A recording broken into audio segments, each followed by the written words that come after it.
Hi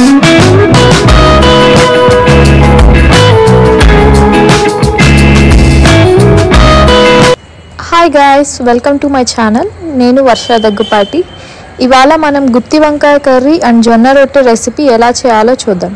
ముందుగా గుత్తి వంకాయ కర్రీకి కావాల్సిన పదార్థాలు: శనక్కాయలు, కరివేపాకు, జీలకర్ర, లవంగాలు, యాలక, చెక్క, కొబ్బరి, టమోటాలు, ఉప్పు, కారం, పసుపు, ఉల్లిగడ్డలు, తెల్లవాయలు, కొత్తిమీర.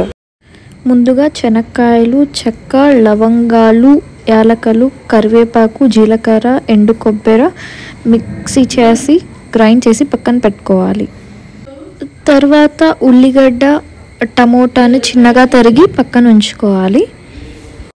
ఇప్పుడు గ్రైండ్ చేసుకున్న పౌడర్లోకి ఉల్లిగడ్డ, చిన్నగా తరిగిన కొత్తిమీర, పసుపు, ఉప్పు, కారం కలిపేసి ఇలా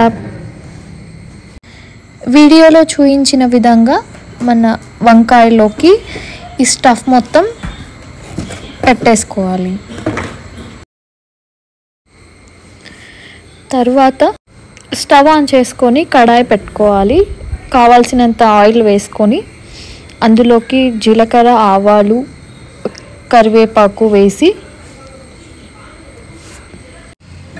కొంచెం చిటపటలాడిన తర్వాత ఉల్లిగడ్డలు అనేది మనం వేసుకోవాలి. ఉల్లిగడ్డలు కొంచెం మగ్గిన తర్వాత మనం టమోటాలు అనేవి వేసుకోవాలి. అలా అని మరీ రెడ్గా కూడా అవ్వనేయకూడదు. అలా చేస్తే మరి కర్రీ టేస్ట్ మారిపోతుంది. సో ఇప్పుడు టమోటాలు వేసుకొని కొంచెం రెండు మగ్గిన తర్వాత వంకాయలని, ఇంతకుముందు స్టఫ్ చేసి ఉంచుకున్న వంకాయల్ని మనం ఆయిల్లోకి వేసి ఒక్కొక్కటిగా ఫ్రై చేసుకోవాలి. వీడియోలో చూపిస్తున్న విధంగా చిన్నగా వేయించుకోవాలి టమోటా అండ్ ఉల్లిగడ్డని. ఇందాక చెప్పినట్టు వంకాయల్ని ఇలా ఆయిల్లో చిన్నగా వేసి ఫ్రై చేసుకోవాలి. మరీ డీప్ ఫ్రై కాదు, లైట్గా ఫ్రై చేసేసుకొని ఇలా కలర్ మారేంత వరకు కలుపుకుంటూ ఉండాలి సిమ్లో ఉంచుకొని. మరీ ఎక్కువ కలపకూడదు, ఎందుకంటే మరి స్టఫ్ అనేది బయటకు వచ్చేస్తే వేరైపోతుంది కర్రీ టేస్ట్. సో నిదానంగా కలుపుకుంటూ ఇలా కలర్ మారేంత వరకు ఉండనిచ్చి తర్వాత ఇప్పుడు ముక్కలు మునిగే వరకు వాటర్ వేసుకొని కలుపుకోవాలి. కొంచెం కలిపిన తర్వాత మూత పెట్టేసుకొని కొంచెం ఒక 10 to 15 minutes ఉడకనివ్వాలి. 5 minutesకి ఒకసారి మూత తెరిచి మనం కలుపుతూ ఉండాలి. అలా కలపకపోతే అడుగంటుతుంది. సో 5 minutesకి ఒకసారి కలుపుతూ ఉంటే కర్రీ అనేది బాగా వస్తుంది. ఈ కర్రీ అయ్యేలోపు మనం జొన్న రొట్టె ఎలా తయారు చేయాలో చూద్దాం. ఫస్ట్గా జొన్న పిండి అనేది మనం జల్లెడ పట్టుకోవాలి. ఎంత కావలిస్తే అంత వేసుకొని మనం జల్లెడ అనేది పట్టుకోవాలి. మా సైడ్ మేము జల్లెడ అనే అంటాము, మరి మీరు ఎలా అంటారో తెలీదు. సో ఈ జల్లెడతో నీట్గా పిండి మొత్తం ఫిల్టర్ చేసుకొని ఇలా జల్లెడ చేసుకున్న పిండిని మనం పక్కకు పెట్టేసి ఒక బౌల్లో వాటర్ పెట్టుకొని ఉప్పు వేసుకోవాలి. కొంచెం వాటర్ మరిగిన తర్వాత ఇందాక జల్లెడ పట్టుకున్న పిండిని కొంచెం కొంచెంగా కలపాలి.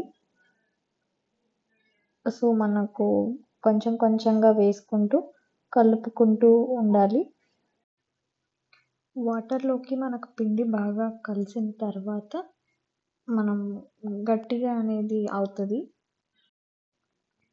ఇప్పుడు మనం స్టవ్ ఆఫ్ చేసుకొని ఆ బౌల్ని కిందకి దించేసుకొని మనం కలిపేసుకొని ఒక సైడ్కి ఉంచుకోవాలి. అది చల్లారిన తర్వాత మనం కట్టేసుకొని రొట్టె చేయడం స్టార్ట్ చేయాలి. ఈ పిండి కొంచెం చల్లారేలోపు మనం గుత్తి వంకాయ చూద్దాం ఒకసారి.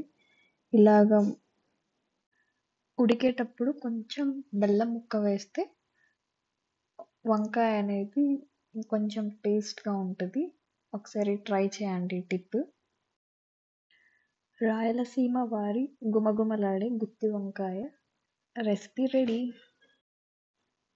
ఇప్పుడు మనం జొన్న రొట్టె చేసే విధానం చూద్దాం. ఇక్కడ మా అమ్మమ్మ చేస్తున్నారు జొన్న రొట్టె.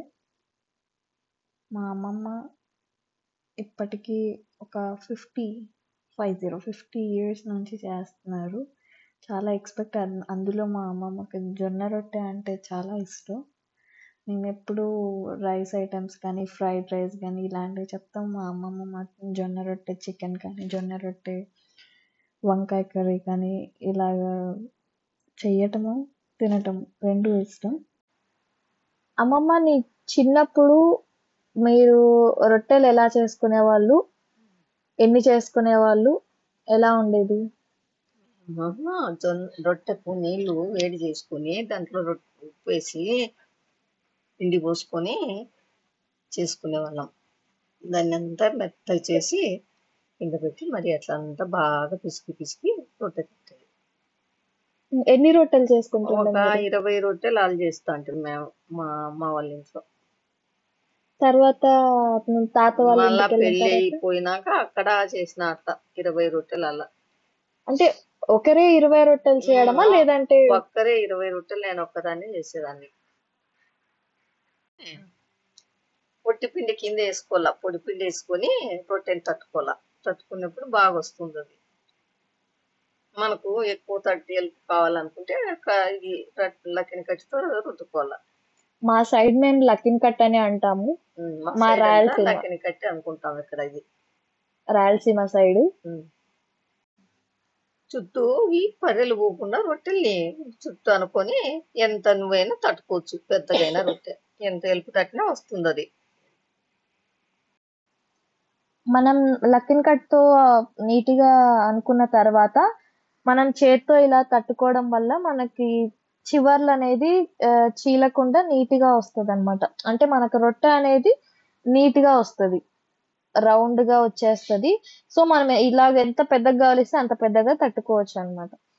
మా అమ్మమ్మ రొట్టెలు చేయడంలో ఎక్స్పర్ట్ కాబట్టి ఆవిడకి అవసరమే లేదు. ఇలా చేసిన వెంటనే అది పెనం మీద వేసుకొని మనం కొంచెం హై ఫ్లేమ్లో కాకుండా కొంచెం మీడియం ఫ్లేమ్లో పెట్టుకొని ఒక తడి క్లాత్తో మనం రొట్టె మీద నీట్గా కొంచెం వాటర్ అంతా ఇలా వీడియోలో చూపించే విధంగా అనుకోవాలన్నమాట. అప్పుడు మనకి రొట్టె అనేది నీట్గా కాలుతుంది, బాగా పొంగుతుంది కూడా. ఇప్పుడు మనం రొట్టె మీద ఉన్న తడి అనేది ఆరిపోగానే మనం రొట్టెని తిప్పేసుకొని కొంచెం ఒక 30 సెకండ్స్, లైక్ 15 to 30 సెకండ్స్ ఉన్నిచ్చేసి తిప్పేసుకోవాలి. సో మన జొన్న రొట్టె వంకాయ curry ready. Thank you for watching my video. మీకు కనుక నా వీడియో నచ్చినట్టయితే లైక్ చేయండి, షేర్ చేయండి అండ్ సబ్స్క్రైబ్ చేయండి. Thank you. Have a nice day.